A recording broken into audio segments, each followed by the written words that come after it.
to do, we're going to find vehicles in this lesson today that we're going to work with.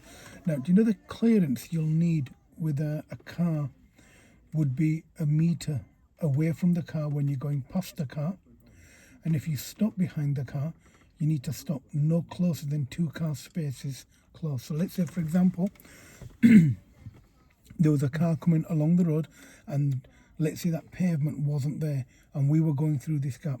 Now, because the obstructions are on our side of the road, where that bluish silver car is, the first vehicle, let's say we were going past that vehicle, we would have to stop here to go past that vehicle. If there was a vehicle coming along the road, we need to leave a 2 car space between us and the vehicle that we're stopping for. That is a solid obstruction on our side of the road. So if it wasn't safe for us to go, we would have to wait 2 car spaces back, which is where we are now, from the vehicle that's coming along the road. Yeah. So let's say, for example, he was coming through. If he's coming through and the obstruction's on our side, we would wait. If the obstruction's on his side, and let's say he's committed, then we would have to wait to let the vehicle come through, but we would stop 2 car spaces back, which is exactly where we've stopped here in relation to where we are now. Does that make sense? Do you understand that? Yeah. So what you and I are going to do, we're going to work on Queenswood Drive is a good road to work on. Low Lane is another. There's a couple of more good roads that we can work on together. Now, when you stop, if you need to stop, the first thing you need to understand is where you're stopping. Wherever you stop, try and let the vehicle go past you. There's no point stopping for somebody and then blocking the road. Now, what we need to do is when we stop the car, we need to make sure that half of our car is technically behind the car on the left, and half of the car is sticking out, so he can see that we're not in a parked position. The vehicle behind us can see that we're not parking up and we're just waiting for the car to go past. However, leave yourself enough room, like I've done now, 2 car spaces away. Make sure that you can clearly see where you're going before you commit. That's the first thing. Second thing, on section 7, it also discusses cyclists. Now, we need to make sure that if we are going past a cyclist, that we treat him like a car. Again, if you're going around him, take a very wide turn around him. Don't come back into your lane until you can see the cyclist in your rear view mirror. It's very important. Now, a cyclist, it's one of the, unfortunately, it's a very easy test fail.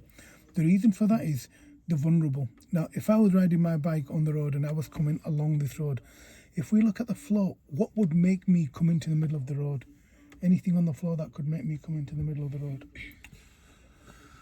The leaves on the side of the road. Yeah. Over on the right. Yeah. Also, what you'll find is some street like gutters. Do you know the drains on the floor? Yeah. They were made out of cast iron a long time ago, metal. Scrap men used to nick them. So people used to steal the gutters and then sell them off to scrap men wherever they are. So what the council have done now, most drains, they've replaced them with heavy plastic. Sometimes the drains are missing. So sometimes there's leaves. In summer, there may be no drain. Now, if you ever go past a cyclist, make sure that you take a very wide turn around him. Where would it be unsafe to overtake a cyclist? Where do you think it'd be unsafe? Junction of some kind? Yes, of course, yeah. Junction, maybe. Where would it be illegal to overtake them? Perhaps a junction. Where would it be unsafe to overtake a vehicle, a cyclist? Um, Where would it be unsafe? Perhaps on a hill? Yep. And finally, we better move because we're blocking him. And finally, a big lorry. If you need to stop for a lorry, let's move on. We'll discuss while we're moving. If we need to overtake for a lorry, what we need to do is we need to make sure that we don't overtake him on the left. We'll discuss that in a few moments. It's a little complicated, but I will explain it to you. At the end of this road, we are turning left, then we are turning right.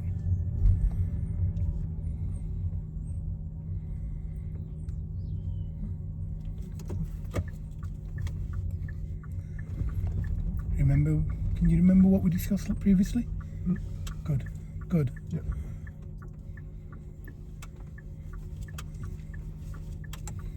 And that's lovely, well done.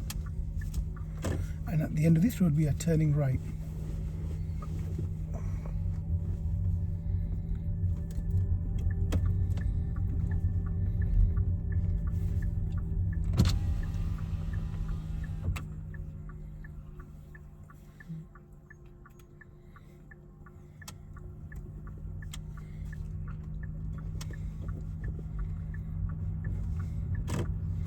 continue following the road ahead. Perfectly fine, no problem at all.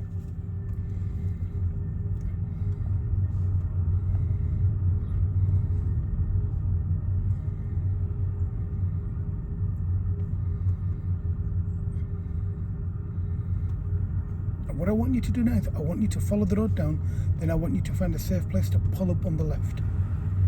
Wherever you think it's safe, legal and convenient, on the left. Oh, poop. You can fit through.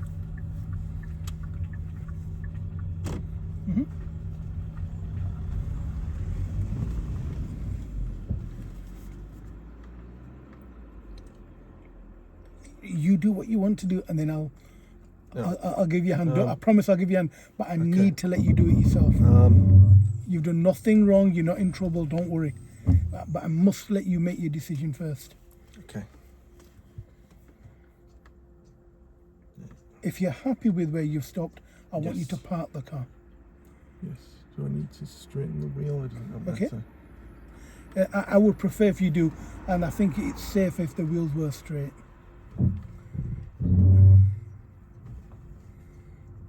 Okay. And handbrake on as well. Not bad. You parked it. Okay. When you looked at me, what were you looking for? I was thinking that post. I thought I was steering enough, but maybe I wasn't. Okay, no big deal. You didn't hit it. No. No big deal then, is it? No. Okay. However,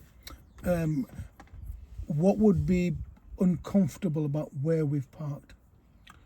Anything else? Near a junction. Okay, I want you to rewind back But your driving maybe 10 seconds. So when we come out of your street, we turned right onto this road. yes. Do you know when you went, oh? Can you remember why you went, oh? When we were coming down this road, something happened. So somebody come onto this road from you. Oh yeah, from there they came up. I wasn't Lovely. sure what, because I couldn't really. I was going to be pulling in left, so I wasn't entirely sure who had right of way there. Either they had to reverse back and let me through, or I had to reverse back. Now, who was on the main road? Was it them or you? Me. Okay, and they've come off a side road. But also they've committed because they were already past the line. Brilliant. Okay, so what was the safest thing to do there?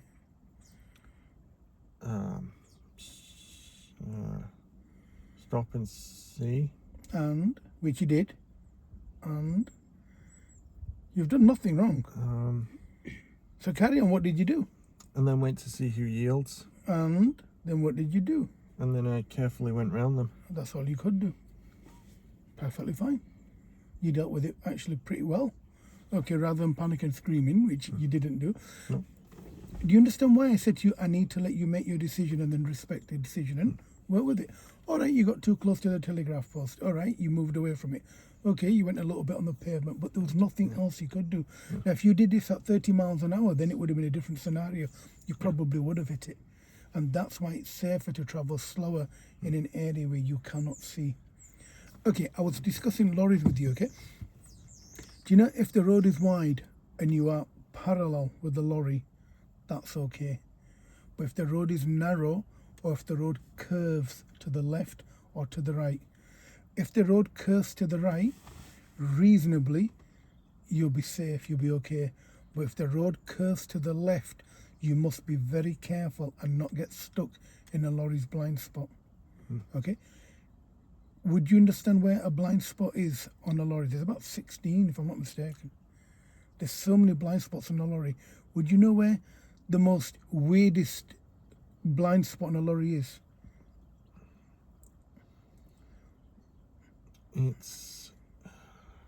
No, I know where some of them are. I know right behind the lorry is a blind spot. Yeah, okay. And off on the sides. Okay, if I pretend this phone that I've just pulled out now is a lorry, it's a big phone, it's not Nokia, it's a Samsung. You Samsung guys. Okay, so let's say that's the lorry there. The first blind spot of a lorry is at the front. Shockingly, at the front. Because it's raised up. Yes, it's massive, yeah. And they have a mirror at the top on the windscreen, and that shows you immediately in front. Now, if we use that as a yardstick, the front, the left door, and the right door. Literally, if you are next to the lorry there, you will end up having an accident. So it's important if you're at a very narrow road, let's say we're near, not low lane roundabout, let's say if I say you home base roundabout, would you know where home base roundabout is?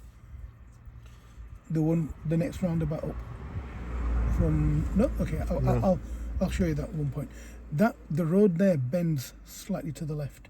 Now the problem is this mobile phone doesn't bend unless it was an iPhone. iPhones do bend.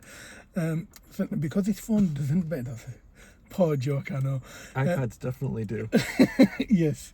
Okay, now because this phone doesn't bend, let's imagine this is a lorry.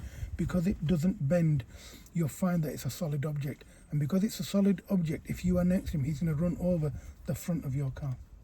So it's very important wherever you are in the road that you give the lorry more space. What I usually do when I'm at a roundabout and the roads are narrow, I line up the front of my car with the back number plate of the trailer. If it's just a cab, or what we call a cab, if it's just a tractor unit, that's fine. But if it's the massive lorry, then kind of line up with the back of the lorry. It's very important. Does that make sense? Yeah? If it's on your left, be very, very careful. If it's on your right, it's not much of a problem, but try and get as far forward as you can if it's a trailer. The last thing you want is a trailer kind of swiping half of your vehicle. Okay, so we've discussed lorries. Now, cycles and horses, what you'll find is it's just easier and it's so simpler to discuss with the cyclist and the horse rider what their next move is. So as you're approaching a roundabout, a junction, wherever you are, the cyclist can turn right from the left of the road. Also, a lorry might be in the left lane to turn right. He might be in the right lane to turn left, depending on how wide the lanes are. If in doubt, make eye contact with the driver. So if you're behind him, or if he's in front of you, if you look at the driver, you'll make eye contact, you'll understand what you need to do. The second thing with cyclists, make eye contact with them. If they're looking over their shoulder, there's a reason why. It means they're about to do a lane change. Horse riders, now I spoke to a horse rider a couple of months ago. I said, look, what happens about electric cars? Is it the noise that startles them? They go, no. He said it's the presence of the vehicle. So what you do, you keep a very slow speed and you make eye contact with the driver, the rider. Once you make eye contact with the rider will then tell you whether to go past them or not. Sometimes you'll find that the horse is just in a bad mood. It's an animal, whatever. They know the animals pretty well. So they'll say to you, they'll have like a whip or whatever, they have it in the hand. Or they might raise a hand and say, just slow down. Just slow your car right down. Dead crawl in my car is less than 10 miles an hour. So if you need to, you reduce your speed to less than 10 miles an hour and imagine the horse rider like a transit van, double the size of a bus, and you go around them really wide. When you go around the vehicle, then look in your rear view mirror. Once you see it in the rear view mirror, then you carry on doing whatever you're doing. The point I'm trying to make to you is the only way you'll do it really well is by understanding and working with whoever you're working with. Now, when you come to the end of this road to turn left and right, you did that wonderful. I'm quite happy with that. Like I say, next time, if you're getting into a predicament, if you do exactly what you did there, just buy yourself time, slow down or stop. Sometimes I stop and I'm a very experienced, I just stop. What else can I do? I don't know what they're doing. I can't read their mind. And because I can't read their mind, I don't know what they're doing next. The easiest thing for you to do, just stop. Let them make their own mind up. So I think that works really well. Now, if you're getting close to something on the side of the road, the reason why we were getting close there, we mounted the pavement slightly. But the slower you go, you can actually feel going onto the pavement with the movement. So do you know when you go over these small pavements of it, you feel it in the steering wheel? Yeah. You feel a little resistance. If that happens, just look in front. Now, if you're in your dad's car or in my car, you could even press this P button here. If you press that for me, Michael, press that for me. Would you understand what that means? It looks like a cone there and a P. Would you understand? And it's not about parking. Well, sort of. Do you understand what it triggers, what it turns on? Some kind of alarm if I'm going too close to Yes, the pavement. it turns on audible warning of your front parking sensors. And sometimes I do that when I get really clever and I try and park very close to something. So I turn on the forward parking sensors. Now that, when you press that P button, it automatically turns on the front parking sensors and the back. So it turns them on while you're in the car. It will turn off once you go over 20 miles an hour. It will turn off. If you put the car into reverse, that will automatically come on, and then it will turn off once you go over 20 miles an hour, as in drive, yeah? So now what we've done, we've manually turned them on, press it again, and it turns off. That's how you turn them off. So if you think you're getting too close, turn it on, and it'll beep, depending on how quickly it beeps, tells you how close you are to the vehicle in front, yeah? Okay, what we need to do now, Michael, we need to move off. I want you to move off, and I want you to go towards the end of the road and then turn left. So move off when you're ready.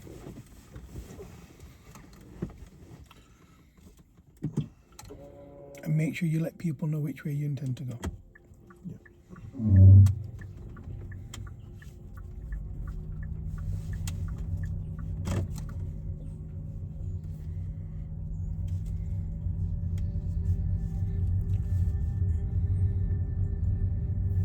That's fine, good. Keep watching him. He's probably going to do a U-turn. You carry on, but keep watching him. He's not coming out into your road. That's fine. Now concentrate on the direction you're going into.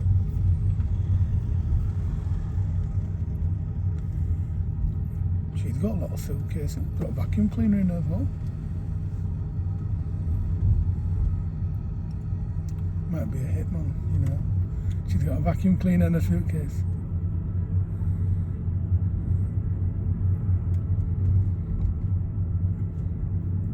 So now what I want you to do is I want you to find another place to pull up on the left. So make sure you can fit wherever you want to park. If there isn't a space, then turn left at the end of the road. Probably won't be.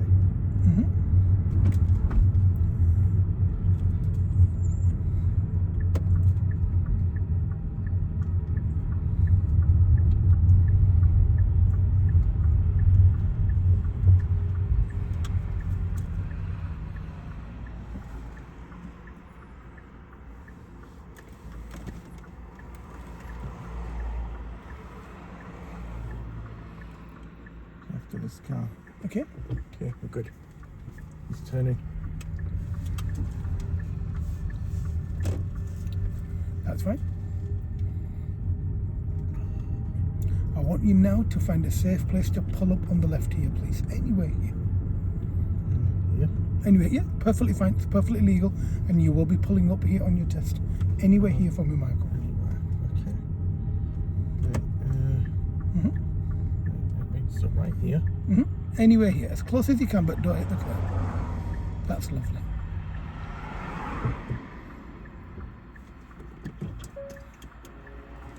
Keep your signal on. You can come off your brake. The car won't move. Don't worry. Okay, I've got a question.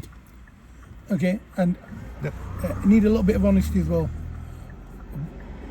Why did you need to tell me that he's turning left, and you felt that I wasn't kind of. I was trying to keep you in my thought process. Yeah. I know. So he's turning left into my road, so therefore Right. I can turn left onto the main road because he's not going to be blocking me. Okay, yeah. Why did you think that I didn't kind of believe you? I felt a little bit of doubt in the tone of your voice. And there was a reason why I didn't take your word for granted. And I didn't. Well, I'm mostly sure I saw the indicator light. And you're correct. That side, yeah. You did, yeah. So why did I keep looking in that direction? As an experienced driver, I was looking there, and as an inexperienced driver, you looked away. But I continued looking there. So to give you an example, Michael, if you pull a PC apart and you start, and if I put a graphics card in and I go towards the plug and I start plugging it in, and you slowly turn the plug off and you open the back casing, I will not press on the PC. I will stop. I will let you go back in the PC and take the graphics card out again. I'm assuming that the way I put the graphics card in must have been incorrect. So do you know, if I'm looking to the right, Michael, and you've looked and you're then looking back to your left, there is a reason. Do you know, signalling is excellent. Okay, it's very positive to signal when you're driving. It's like now, we don't need to signal left because we're parked. But if I signal left, it gets their attention. They know that I'm here, and to be careful when they go around me. You will be parked here on your test for a few seconds, then you'll move off. Secondly, your speed is an indicator in terms of where you're going. Yeah? Thirdly, your hands are. His speed was too fast to turn. I didn't think he was turning. So I went over your brake there, looking at him. And you know when you looked to the left, I looked from around the back of your head, then he started turning in, and then I come away from the brake. So if I'm not sure where he's going, I don't care if he's signalling or not. I look at more things. So for example, if I say to you that that RAM is plugged into the motherboard, and half of the RAM is plugged in and half of it is sticking out, well, technically it's plugged into the motherboard. It might not be sitting flush, but it's in, and that's how you've come out. So what you should have done was you should have looked, and you know at the point you're going over the giveaway line, look again. And that's your decision, Michael. That's the point that you're thinking, look, either I'm going or not. So do you know, how do you know that you've pushed the RAM into the motherboard? How do you know that it's sat securely? There's a little clip on one side that pushes up. Yeah, so you know it's either sat or it's not. I don't, as far as the examiner's concerned, if you don't look to your right as you're going over the line, you haven't looked. They'll fail you. So my advice to you is when you get to the end of the road, look a million times, but then look again just as you're coming out, because if that person forgot to cancel their signal and drives up the road and forgets to cancel his signal, that's the point that you could save yourself from an accident. The highway code tells you if you're unsure where they are going, let them turn in before you turn out. Don't assume. Yep. Okay, other than that, not bad turn. We're going to follow the road up. We're going to come to a roundabout. At the roundabout, turn right, please. Second exit. So let's signal right. What's he doing? Waiting for you. We can go now. That's fine. Now that we don't need the signal, Michael, we need to cancel it. Yep. And that could have been that previous person. They might have forgot to cancel signal. Might have been, yeah. Although it's a long way from that roundabout. Maybe they just moved off from the side of the road. At this roundabout, let's turn right, second exit. Okay.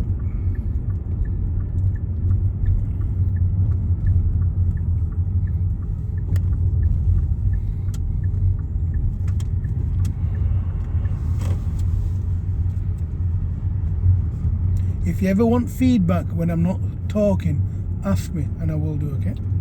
Yep. But most of the time when I remain quiet, it means you've done it absolutely fine, no problem at all.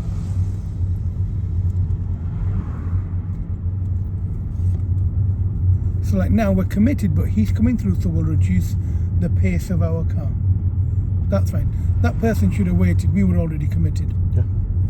However, no big deal. You managed it, they managed it by lowering our speeds.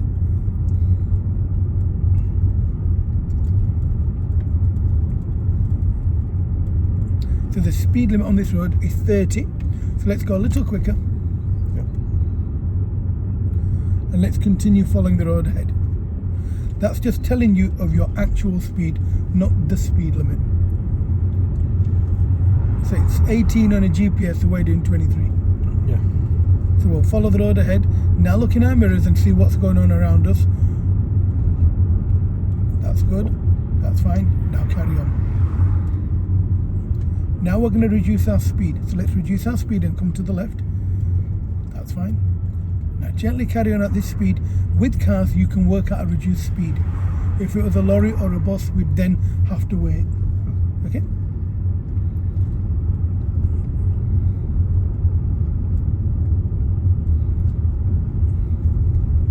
Now look in your mirrors again, and including your left door mirror. And now follow the road ahead. Now let's go a little quicker. We have no obstructions on our side. There's no traffic approaching. When traffic does come towards you, you need to look in your mirrors again, especially your rear view mirror. Yeah. Now look in your right door mirror to go around the white coloured car. Yeah. Now look in your inside mirror and left mirror. Now look in your inside mirror and now come back to your left again. Now we need to reduce our speed a little because he's not slowing down. Right mirror check, move the car to the right. More to the right so you can see past the bus. Now left mirror check, come back to the left and go over the first bump, the one on the left. And continue following the road ahead.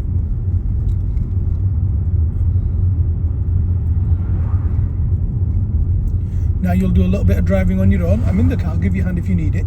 But a little bit of driving on your own, just follow the road ahead. Do your own thing. What I mean by that is I'll just stay quiet, just do a little bit of driving on your own.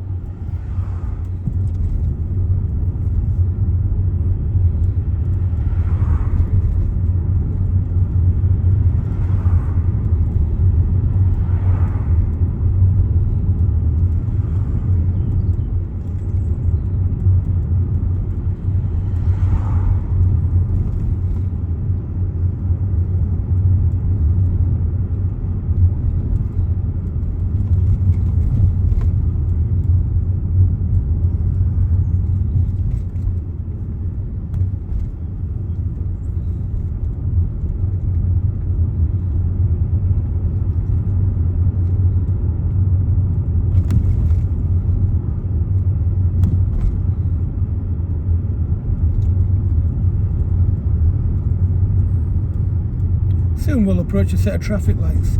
At the traffic lights, turn left.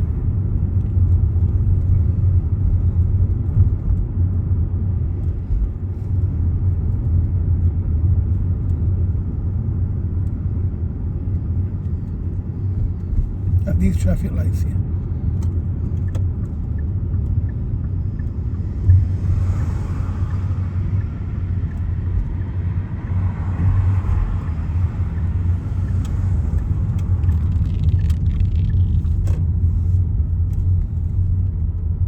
Continue following the road ahead.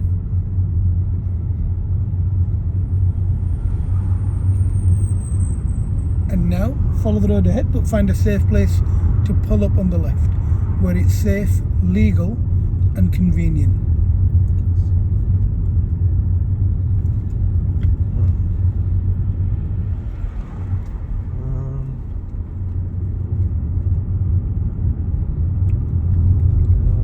It's a very busy road. If you can't find one, you can't find one. It's no big deal, don't worry.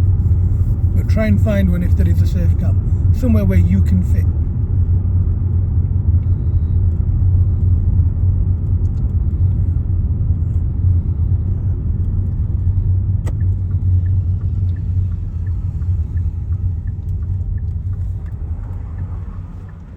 I'll just stop you here, Michael, okay? Yep. And now what I want you to do is I want you to move forward but not mount the pavement, okay? Okay. So I'm off the brake, you're driving the car. That's fine. But make sure your front wheels are straight. Okay.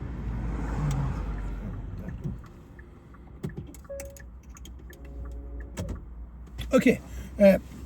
I just want to go through your decision with you, okay? Like you say, I want to go through your thought process with you now, Thought okay? process. I saw the gap Yep. before there, Yeah.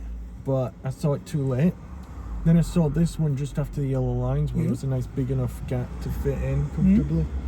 And I decided to try and go for it. Okay. So let's discuss the gap. But I'm not sure how suddenly I stopped. I might have stopped a bit suddenly. No, you stopped. I kind of helped you stop there a little. Okay. So what I want to discuss with you now is the routine that you applied to come in. Were the mirrors checked? Yeah. Okay. Which ones? That one. The And right that one? Inside. Which side were you going to? Left, so I need to check that one. Absolutely, yeah. Okay, so we missed the left mirror. However, did we signal? Yes. Where did we signal? Left. At what point? When I saw the spot. Yeah, yeah. Okay. Did you signal early? Did you signal late? Was your signal timing okay? Your opinion, not mine. Early in the sense that I would have preferred to have time to check my mirrors first. Mm-hmm. But if I'd have done that, I'd have already missed. I'd have had to stop too quickly. Brilliant. So perhaps we could have done the mirror check even earlier, and then a very quick glance when you signal. Yep. Okay. So we've done the mirrors. We've done the signal. Position is what I'm interested in. At what point did you start coming to the left? Um,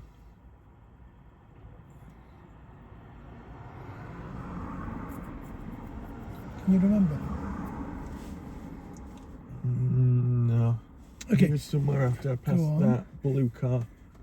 Just after I passed the junction. Yeah. So when you passed the junction and this pavement appeared, you then started steering to the left.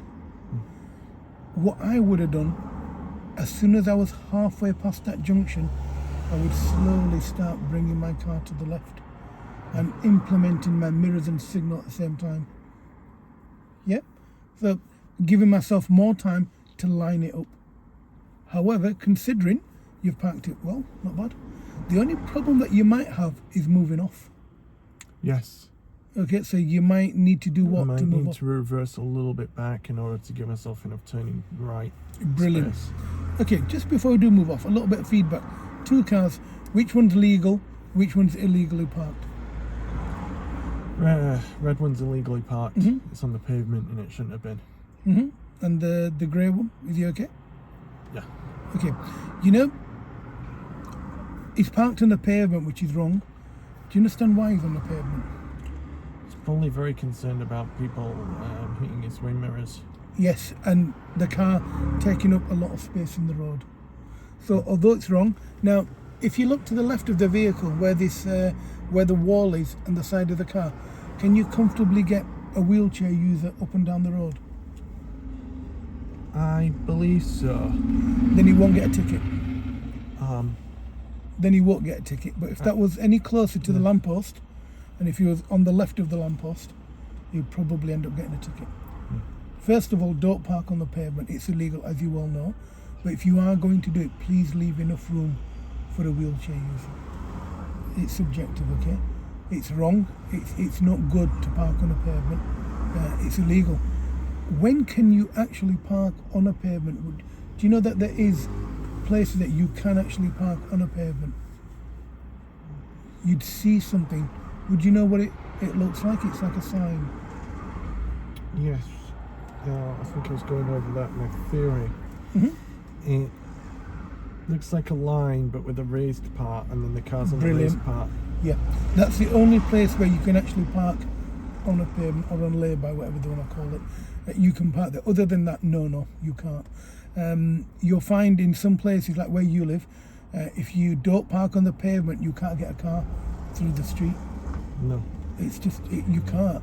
Now, the only problem is the only people that would be able, and if there's a wheelchair user in your street, then unfortunately they're not going to be able to use the pavement.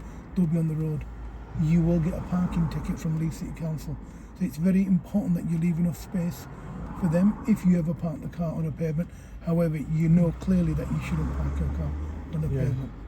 But there's situations where you just can't, like you see on my unspent approach on the right hand side as you're going down the hill. yes, There's a hedge too close, Yes. so if you used to park, still leave enough space, you'd block the entire road. then unfortunately you'd have to find somewhere else to park.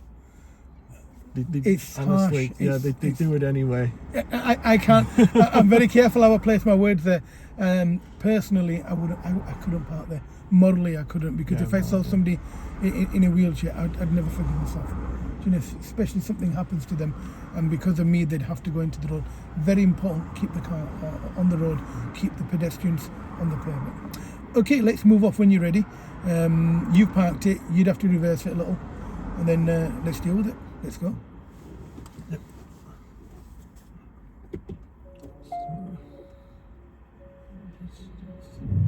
So a little bit back.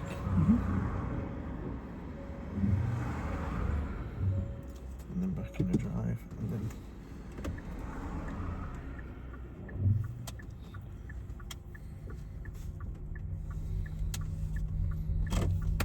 Well done. Perfect. And follow the road ahead. I like them cars.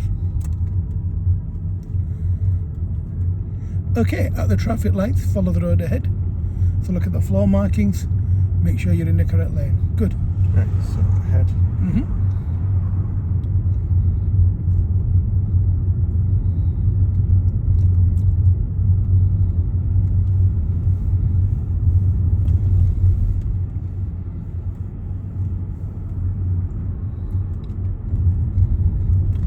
we need to reduce our speed a little and keep going because there's a big van coming through. And now that it's gone, now you can go a little faster. Look in your right doorway. If you touch the line, you'd then have to reduce your speed because the van would need to touch the line to go through the junction. So we need to make sure we're a door width away from any vehicle on the left. Just in case they kick the door open. That's lovely. Continue following the road ahead. Follow the road round. At the traffic lights, we are turning left.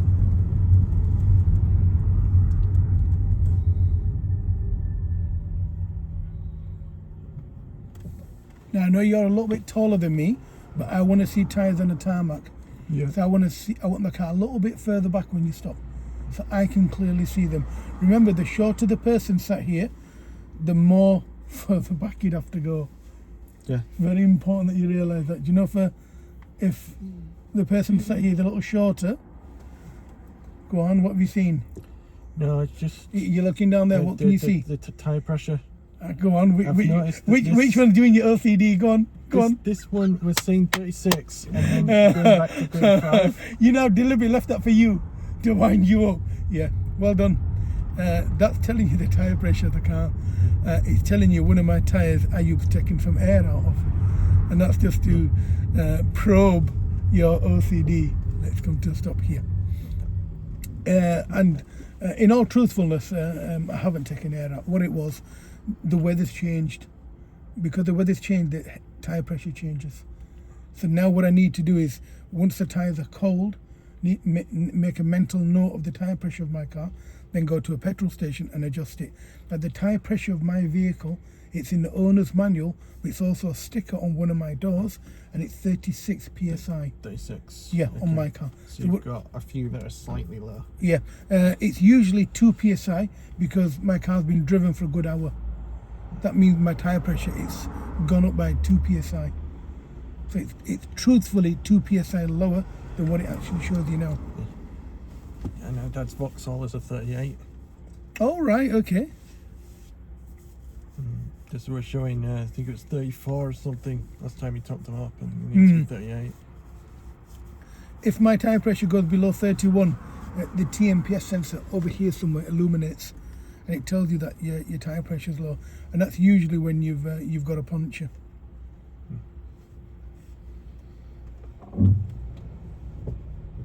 But I'm glad you noticed it. Well done. Good. You'll make a good driver. You'll notice all these things. Now, are we turning left or are we turning right? Let people know which way you intend to go. That's brilliant.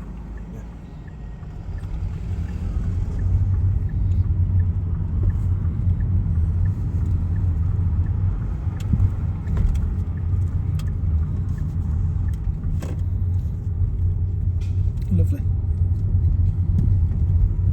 And follow the road ahead.